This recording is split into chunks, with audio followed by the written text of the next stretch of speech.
ये जो इंडिकेटर आप अपने स्क्रीन पर देख रहे हैं, ये हाई लेवल मशीन लर्निंग और एआई पे बेस्ड है, जो लाइव मार्केट में किसी भी स्टॉक के स्ट्रेंथ, ट्रेंड और मोमेंटम को बताता है। इसके अलावा इसमें कॉम्प्लेक्स मैथमेटिकल टूल्स का यूज किया गया है, जो इसे कमाल की एक्यूरेसी देती है। आज जो मैं स्विंग ट्रेडिंग स्ट्रैटेजी बताने वाला हूं, अगर आपने इसे एग्जैक्टली फॉलो कर लिया तो यकीन मानिए आप बहुत कुछ सीखे बिना भी स्विंग ट्रेडिंग में एक अच्छा खासा रिटर्न बना सकते हैं। आपको बस इतना करना है कि जो भी स्टेप्स मैं बताने वाला हूं, आपको एग्जैक्टली एक एक स्टेप्स वैसे ही फॉलो करना है। सबसे पहला पॉइंट है always trade in a trending sector. आप में से ज्यादातर लोगों को technical analysis, indicator, price action सब कुछ आता है, फिर भी आप पैसा नहीं कमा पा रहे। इसका सिर्फ एक ही रीजन है, आपने जिस सेक्टर का भी स्टॉक लिया है उस पूरे सेक्टर में कोई भी स्मार्ट मनी है ही नहीं। क्योंकि जितने भी बड़े प्लेयर्स हैं वो उन सेक्टर के स्टॉक्स में बैठे हुए हैं जो सेक्टर अभी ट्रेंड में चल रहा है। ये किसी भी स्टॉक का लाइफ साइकिल है कि अगर स्टॉक अच्छा है तो वो धीरे धीरे ऊपर जाता जाएगा। लेकिन आप एज अ ट्रेडर क्या चाहते हैं? आप यही चाहते हैं कि मैं जिस भी स्टॉक में एंटर करूं वो स्टॉक एंट्री के कुछ दिनों के अंदर ही ऊपर जाना शुरू कर दे। अब वो भले ही 10% ऊपर जाए या 20% ऊपर जाए, लेकिन वो मेरे एंटर करने के 3-4 दिनों के अंदर ही ऊपर जाना चाहिए। और ऐसा रैपिड मूवमेंट तब होता है जब उस सेक्टर में स्ट्रेंथ होता है। और अगर आपने मेरा पुराना वीडियो देखा होगा तो मैंने हमेशा कहा है, एक अच्छे सेक्टर का एवरेज स्टॉक लेना कई बेहतर है एक बुरे सेक्टर के बहुत ही अच्छे स्टॉक लेने से। अब आपके मन में एक सवाल उठ रहा होगा कि मुझे ट्रेंडिंग सेक्टर कैसे पता चलेगा? इसके लिए मैं आपको एक ऐसा प्लेटफॉर्म बताने वाला हूं जिससे आपको यह पता चलेगा कि पिछले 15 दिनों में एफआईआईज ने किन किन सेक्टर्स में इन्वेस्ट किया है। जी हां, यहां पे आपको सारे सेक्टर्स के नाम दिख रहे होंगे और इसके बगल में आपको पता चलेगा कि एफआईआईज ने इस सेक्टर में इन्वेस्टमेंट बढ़ाया है या घटाया है।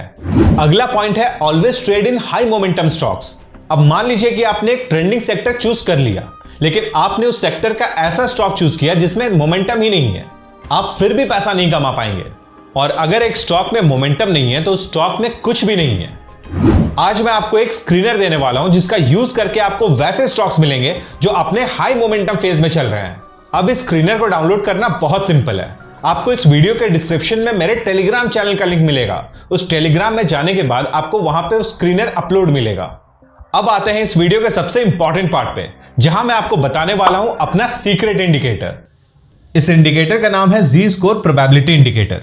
इसकी सबसे खास बात है कि यह आपके गेस वर्क पे काम नहीं करता कि मुझे लगता है कि यह स्टॉक ऊपर जाएगा, मुझे लगता है यह स्टॉक नीचे जाएगा। नहीं, बल्कि यह इंडिकेटर एआई का यूज करके किसी भी स्टॉक के पास्ट पैटर्न्स को रिकॉर्ड करता है और उससे यह अंदाजा लगाता है कि अभी जो पैटर्न बन रहा है इसके सक्सेसफुल होने की कितनी प्रोबेबिलिटी है।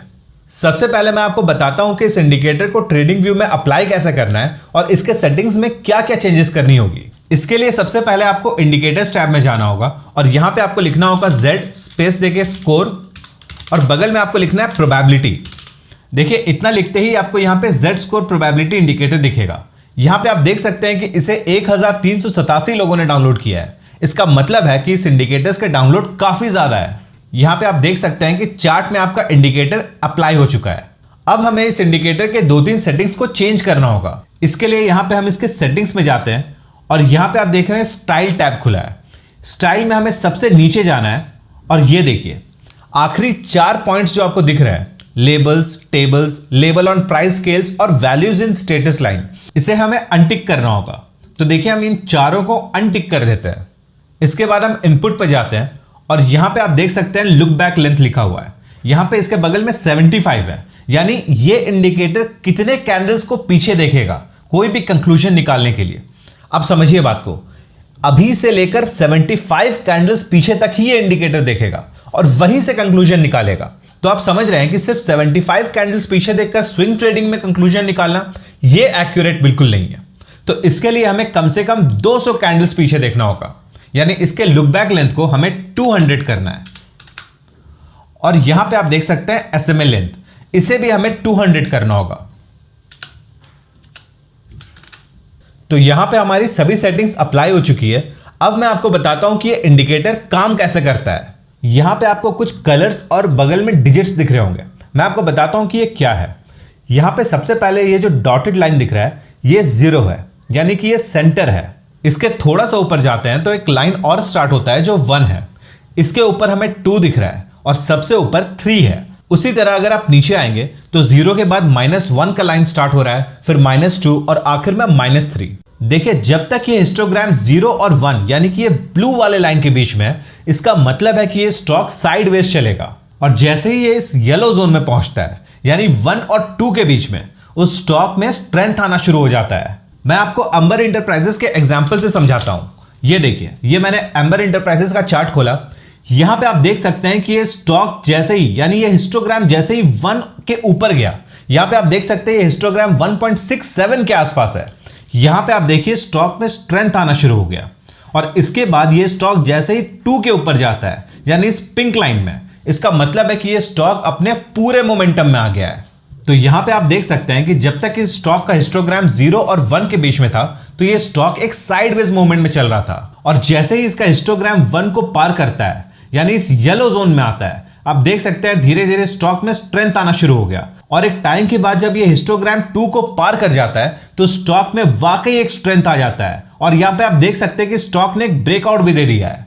और यहां पे जो स्ट्रेंथ आना शुरू हुआ, इसके बाद से स्टॉक में देखिए एक अच्छी मोमेंटम देखने को मिली है। लेकिन यहां पे जब ये स्टॉक 3 को पार करता है यानी इस पिंक जोन को पार करता है, तो यहां पे आप देख सकते हैं कि स्टॉक में एक रिवर्सल आना शुरू हो जाता है। ये देखिए, जब इस स्टॉक ने इस पिंक जोन को पार किया यानी 3 को पार किया, तब इस स्टॉक में एक रिवर्सल आना शुरू हुआ, एक रिट्रेसमेंट आया। यहां पे आप देख सकते हैं यहां पे इसने इस पिंक जोन को पार किया, एक रिट्रेसमेंट आया, यहां पे पार किया, फिर से एक रिट्रेसमेंट आया। ये देखिए यहां पे इस जोन ने फ्रेशली एक पिंक को पार किया है यानी इस पिंक जोन को तुरंत ही पार किया है, और इसके बाद देखिए इस स्टॉक में एक डाउन ट्रेंड शुरू होने वाला है।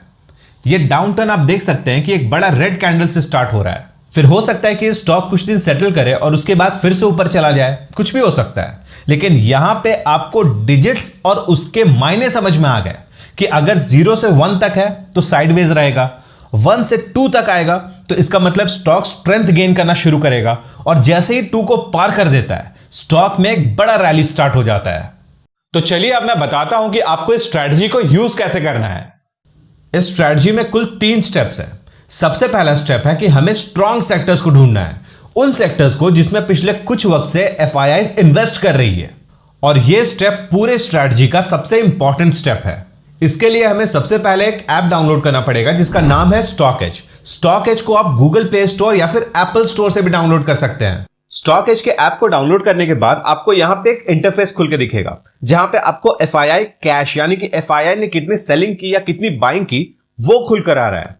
सबसे पहले आपको इस पे क्लिक करना है, और इसके बाद थोड़ा सा अगर आप स्लाइड करेंगे यहां तो आपको एफपीआई सेक्टोरल एक्टिविटी दिखेगा। देखिए एफपीआई एक बहुत ही ब्रॉड टर्म है जिसका मतलब है फॉरेन पोर्टफोलियो इन्वेस्टर्स। इसमें एफआईआईज भी आते हैं और जितने भी फॉरेन के बड़े इंडिविजुअल इन्वेस्टर्स हैं वो भी आते हैं, और एफआईआईज पूरे एफपीआई एक्टिविटी का 80% कंट्रोल करते हैं। इसका मतलब है कि जितनी भी एफपीआई एक्टिविटी हो रही है उसमें से 80% एक्टिविटी पूरी एफआईआई की हो रही है, और सिर्फ 20% कोई इंडिविजुअल फॉरेन इन्वेस्टर्स की हो रही है।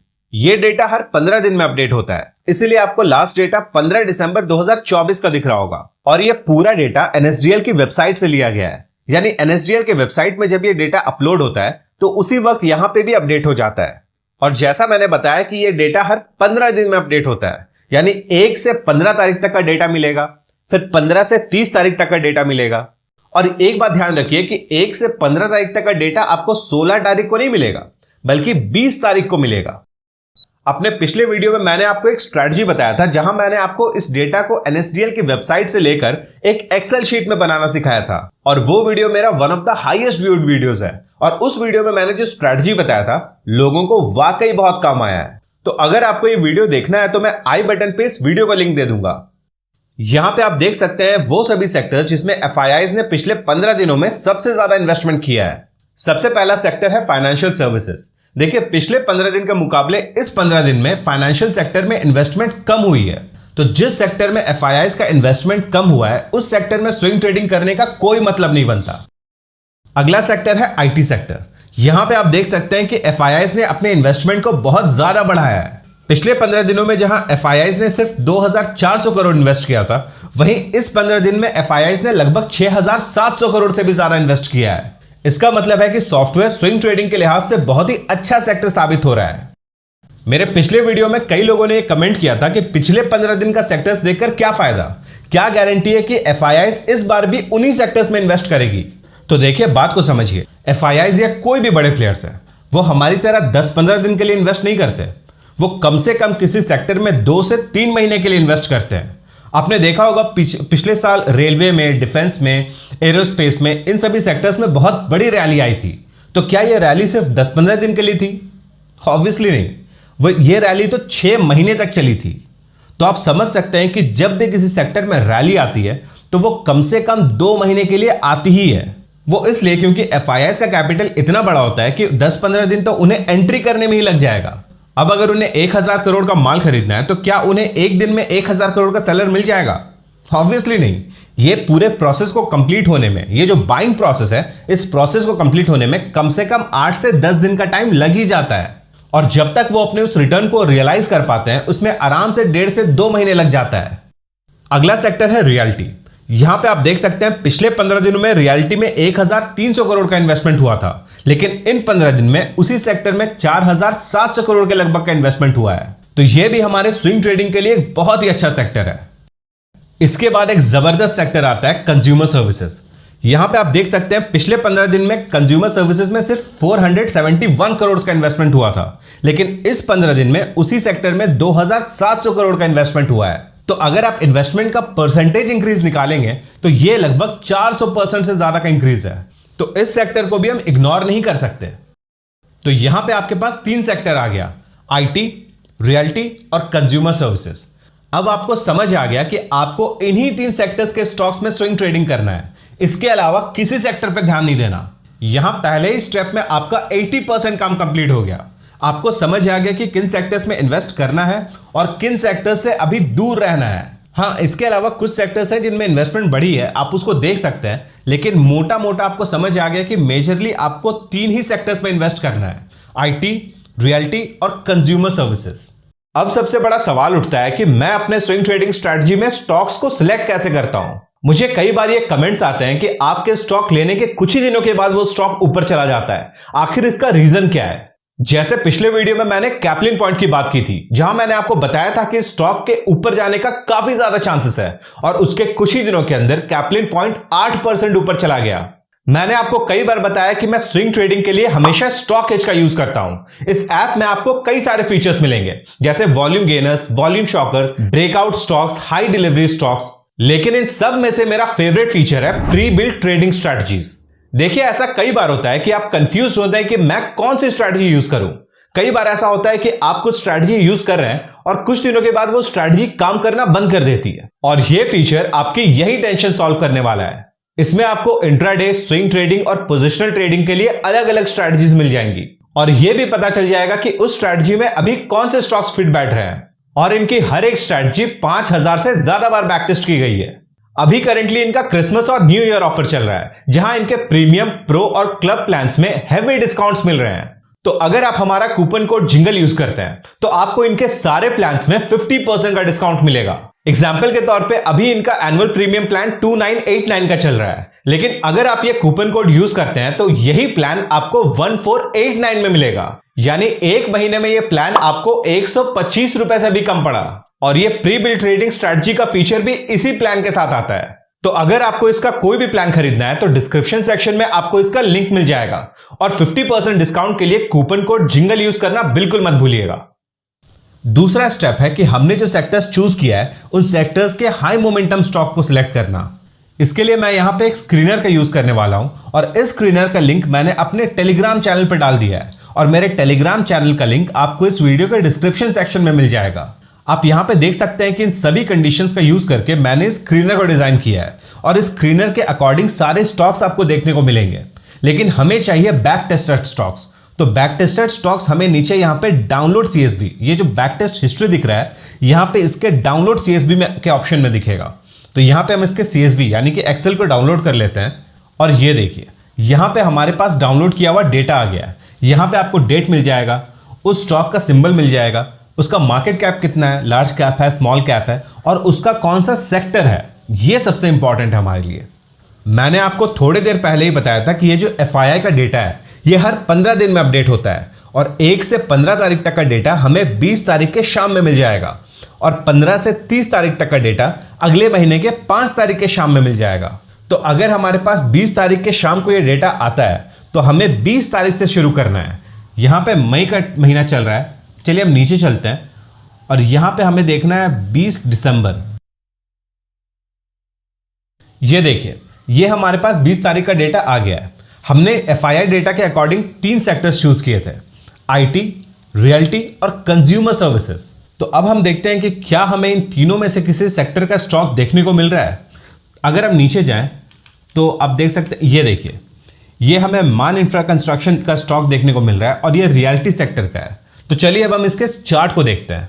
यहां पे मैंने मान इंफ्रा कंस्ट्रक्शन का चार्ट खोला है और यहां पे आप देख सकते हैं कि 20 तारीख के आसपास इसका प्रोबेबिलिटी स्कोर लगभग 2.4 के आसपास का था। ये देखिए, 2.4 के आसपास इसका प्रोबेबिलिटी स्कोर था। तो अगर हम 23 तारीख को इसमें पोजीशन बनाते हैं तो यहां पे देखिए 23 तारीख को इसमें पोजीशन बनाने के बाद सिर्फ 2 से 3 दिनों के अंदर ही हमें लगभग 10% के आसपास का रिटर्न देखने को मिलता। एक बात याद रखिएगा कि यहां पे हम लकी थे, इसलिए हमारे एंट्री करने के अगले दिन से ही स्टॉक रैली करना शुरू कर दिया। नॉर्मली ऐसा बिल्कुल नहीं होता है। स्विंग ट्रेडिंग में ऐसा भी होता है, कई बार ऐसा होता है कि आपके एंट्री लेने के 3 दिन, 4 दिन, 5 से 10 दिन तक स्टॉक कोई रैली ना दिखाए। लेकिन इसका मतलब यह नहीं है कि आपने स्टॉक गलत चूज किया। हो सकता है आपने काफी पहले चूज कर लिया हो। तो यह एक लक का भी फैक्टर होता है कि आपके एंट्री करने के अगले दिन से ही स्टॉक रैली करना शुरू कर दे। तो यहां पे यह मत समझिएगा कि सिंडिकेटर का यूज करते ही अगले दिन से स्टॉक तूफान की तरह ऊपर जाएगा। और दूसरी बात यहां पे यह है कि इस इंडिकेटर को सिर्फ अकेले यूज नहीं करना है। यह इंडिकेटर प्राइस एक्शन का कभी रिप्लेसमेंट नहीं बन सकता। अगर आपको लग रहा है कि आप प्राइस एक्शन को ना सीखकर सिर्फ इस इंडिकेटर को देखकर ट्रेड करें तो हो सकता है कि आपको लॉस हो जाए, या फिर अगर आप कोई और इंडिकेटर भी यूज करते हैं तो उसे भी यूज कीजिए। यह सिर्फ आपके प्रोबेबिलिटी, यानी आपने जो स्टॉक चूज किया है उसके ऊपर जाने की प्रोबेबिलिटी को बताता है। यहां पे मैंने पहले बताया था कि जब जब ये हिस्टोग्राम 3 के ऊपर गया है, यानी ये पिंक जोन के ऊपर गया है, तब तब हमें एक रिट्रेसमेंट देखने को मिली है। यहां पे देखिए पिंक जोन के ऊपर गया, फिर से हमें रिट्रेसमेंट देखने को मिली, यहां पे ऊपर गया, फिर से रिट्रेसमेंट देखने को मिली, यहां पे एक बार फिर से हिस्टोग्राम ऊपर गया है। हो सकता है ये स्टॉक एक रिट्रेसमेंट के बाद ऊपर जाए। अब हम अगला स्टॉक देखते हैं। यहां पे हमने रियल्टी सेक्टर से एक स्टॉक देख लिया, इसके बाद यहां पे फिर से रियल्टी सेक्टर का एक और स्टॉक आया है। ये देखिए, ये है एलेंबिक लिमिटेड। अगर मैं यहां पे एलेंबिक लिमिटेड का चार्ट खोलूं,